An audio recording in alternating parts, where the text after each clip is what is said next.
جو ارباب سیر و سلوک ہیں، جو اللہ والے لوگ ہیں، وہ عموماً میں ایک دوسرے سے تاکید کرتے ہیں کہ دیکھیے روزانہ سونے سے پہلے رات میں سورہ ملک ضرور پڑھ لیا کیجیے، بہت برکتیں ہیں اس کی، بہت۔ اچھا، جب برکتیں کا ذکر ہوتا ہے نا تو لوگ سمجھتے ہیں کہ جیسے چھت پھٹ جائے گی اور آسمان سے سونا چاندی برس پڑے گا، اسی کے انتظار میں رہتے ہیں دن رات۔ ایک بات اور عرض کروں، وہ برکتیں بھی دیتا ہے خدا، اصل برکت اندر، آپ کے وجود کے اندر وہ جو آثار پیدا ہوتے ہیں جو آپ کو ایک عظیم انسان بنا دیتے ہیں۔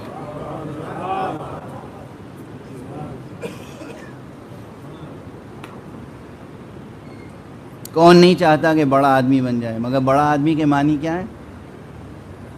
بڑا آدمی کے معنی ہے کہ اس کا گھر بڑا ہو، اس کے پاس ماشاءاللہ بہترین گاڑیاں ہوں،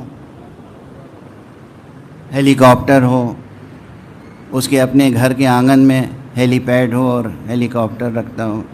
بڑا آدمی کا یہ تصور ہے دنیا میں، یعنی بڑا آدمی کا تصور یہ ہے کہ ڈونلڈ ٹرمپ ہو، بل گیٹ ہو، اس طرح کے نام۔ بڑا آدمی اسے نہیں کہتے، بڑا آدمی اسے کہتے ہیں جو اندر سے بڑا ہو۔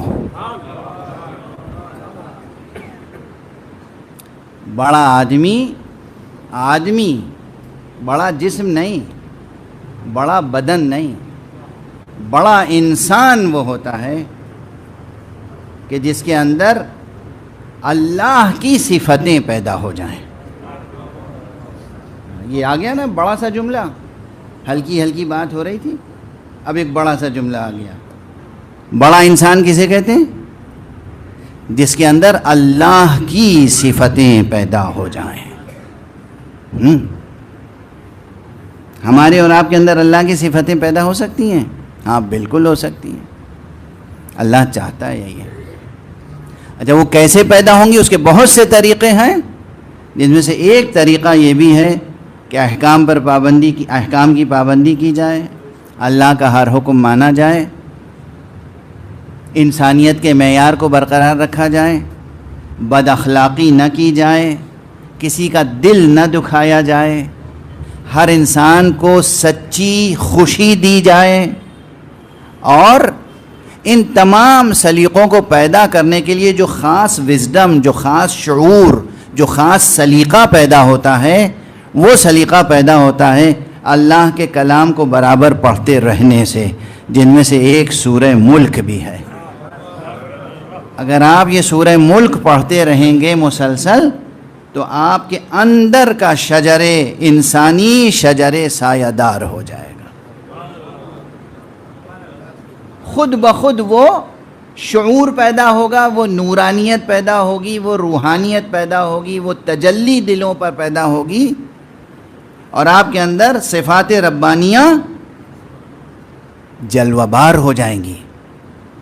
خود بخود یہ سلیقہ آنا چاہیے۔ ہر کام کرنے کے لیے ایک ٹریننگ ہوتی ہے، ایک سلیقہ ہوتا ہے، تھوڑی سی تھیوریٹیکل معلومات چاہیے ہوتی ہے اور تھوڑی سی پریکٹس ہے نا۔ ہر کام چھوٹے سے چھوٹا کام کریں آپ، تھوڑا سا نصاب پڑھنا ہوتا ہے۔ اب بھائی ہوٹل مینجمنٹ کون سی بڑی قیامت کی بات ہے، مگر آج کل کورسز ہیں یا نہیں ہوٹل مینجمنٹ کے، کسی بھی چیز کا ہے، business management, hotel management, hospital management, ہر مینجمنٹ کے کورسز کتنے ہیں دنیا میں۔ اس میں تھوڑا سا آپ کو تھیوریٹیکلی نصاب پڑھنا ہوتا ہے اور بہت کچھ آپ کو سلیقہ سیکھنا ہوتا ہے۔ یہ نصاب بنا دیے لوگوں نے، ٹریننگ سینٹرز بہت ہیں۔ بڑا انسان بننے کے لیے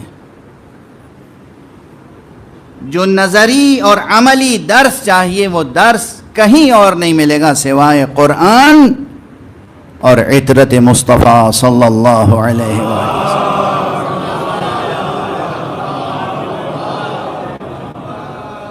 اس کے بھی بہت سے طریقے ہیں، جس میں سے ایک طریقہ کیا ہے، ایک نسخہ، ایک جز کا، کہ سورہ ملک روزانہ پڑھا کریں۔ اس سورہ ملک کے اوپر تو بہت دیر تک گفتگو ہو سکتی ہے، مگر میں بس آخری آیت جو میں نے پڑھی ہے آپ کے اشعار کو سن کر، اس کے تعلق سے ایک دو جملے کہہ کر میں اب اس موضوع کی طرف آؤں گا جو ذہن میں تھا۔ سورہ شروع ہوتا ہے پرشکوہ انداز میں قدرت الہیہ کے بیان سے۔ اللہ کی قدرت کیسی ہے، کمال قدرت الہیہ کیا ہے۔ تبارک الذی بیدہ الملک وہو علی کل شیء قدیر، برکت والی ہے وہ ذات، برکت والا ہے وہ پروردگار کہ جس کے دست قدرت میں ہر شے کا، ہر طرح کا اختیار موجود ہے۔ پرشکوہ انداز میں قدرت باری تعالیٰ کے بیان سے گفتگو شروع ہوتی ہے اور آثار قدرت کی طرف متوجہ کیا جاتا ہے، اور آخری آیت بالکل اس کی یہ ہے، ارأیتم ان اصبح ماؤکم غورا فمن یأتیکم بماء معین، کیا تم نے یہ سوچا ہے، یہ غور کیا ہے، کبھی فکر کی کہ جب تمہارا پانی زمین کی گہرائی میں جذب ہو کر غائب ہو جائے گا تو اس وقت دوبارہ تمہارے لیے زندگی عطا کرنے والا صاف و شفاف پانی کون عطا کرے گا؟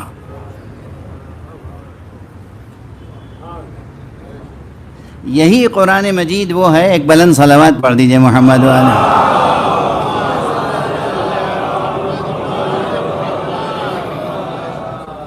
ایک اور بلند صلوات پڑھ۔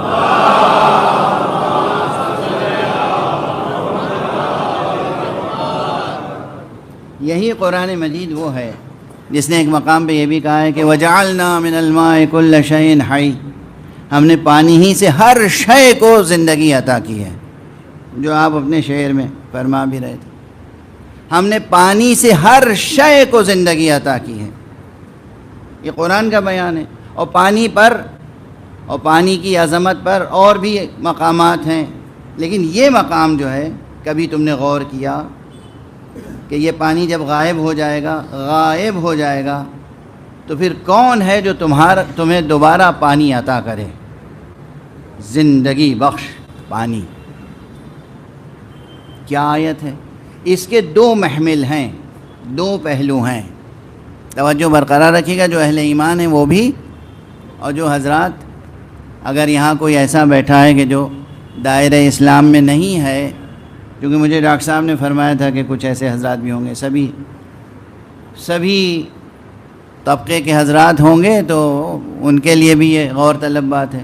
دیکھیے آج کل پوری دنیا میں پانی کا مسئلہ ہے، ایسا نہیں کہ نہیں، تو ظاہری محمل سے لے کر، یعنی ظاہری اس مضمون کے مصداق سے لے کے اور باطنی مصداق تک قرآن مجید کے ہر مقام سخن میں تہداری بہت ہوتی ہے،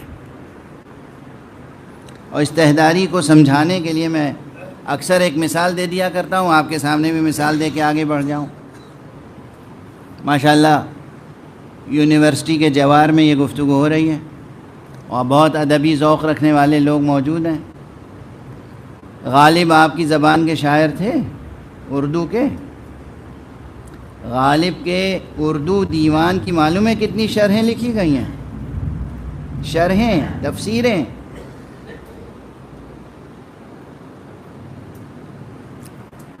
تقریباً 150 سے زیادہ، اور بعض شعروں کی، یعنی صرف جو مطلع دیوان غالب ہے، نقش فریادی ہے کس کی، شوخی ہے تحریر کا، کاغذی ہے پیرہن، ہر پہ کرے تصویر کا، ان دو مصروں کی تشریح میں مختلف لوگوں نے مل کے ہزاروں صفحے لکھے، کوئی مبالغہ نہیں ہے، یہ میں بات بڑھا کے نہیں پیش کر رہا ہوں۔ اگر غالب کے دو مصروں میں اتنی گہرائی ہے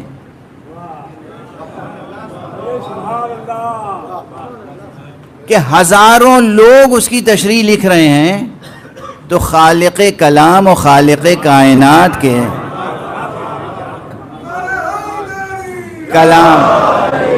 کلام میں کتنی گہرائی ہوگی۔ اور ہمارے یہاں تو اس ایک آیت میں، ہر آیت میں آپ بسم اللہ سے شروع کیجئے. اب میں بس ریفرنس دے رہا ہوں شرما کے، ندامت کے ساتھ. لندن میں پہلی رمضان سے لے کے 29 رمضان تک ایک سال میں تفسیر بیان کر رہا تھا، تو بسم اللہ الرحمن الرحیم کی تفسیر پہلی تاریخ سے شروع ہوئی اور 29 تاریخ گزر گئی، وہ تفسیر پوری نہیں ہو پائی. صرف بسم اللہ کی بحث مکمل نہیں ہو پائی. بسم اللہ الرحمن الرحیم کی تفسیر، وہ یوٹیوب پر تو آج کل ماشاءاللہ ہر چیز ہے، تو وہ تقریریں بھی ہوں گی کہ جس میں بسم اللہ کی بحث اس فقیر طالب علم نے شروع کی اور 29 دن گزر گئے اور بسم اللہ کی تفسیر پوری نہیں ہو پائی. اور پھر یاد آیا کہ میاں تم کیا اور تمہاری حقیقت کیا. اسی لیے تو مولا کائنات نے فرمایا تھا کہ پوری بسم اللہ نہیں، صرف بے کی تفسیر اگر مولا بیان کر دیں تو 70 اونٹوں پر بار کی جائے گی وہ تفسیر. مولا امیر المومنین علی ابن ابی طالب علیہ السلام.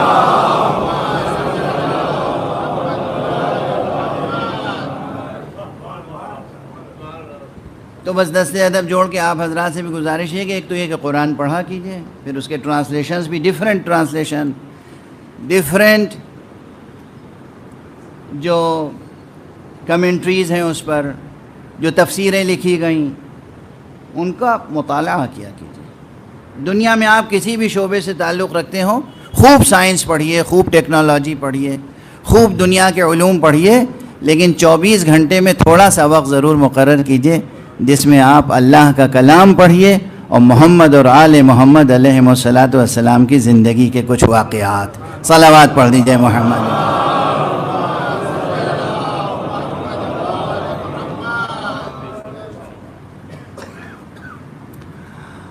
اور ایک بات اور ہے کہ یونیورسٹی کی تعلیم تو ختم ہو جاتی ہے، مدرسے کی تعلیم تو ختم ہو جاتی ہے، لیکن آپ کے ذہن میں کبھی یہ نہیں آنا چاہیے کہ میری تعلیم ختم ہو گئی.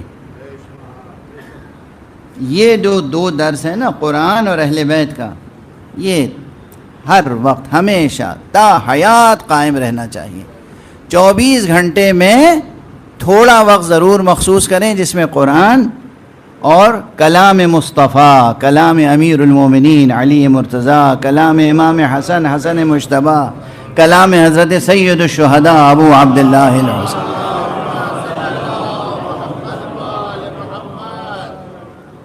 یہ سب انسانی عظمتوں کے راز ہیں، کلیدی مطالب ہیں.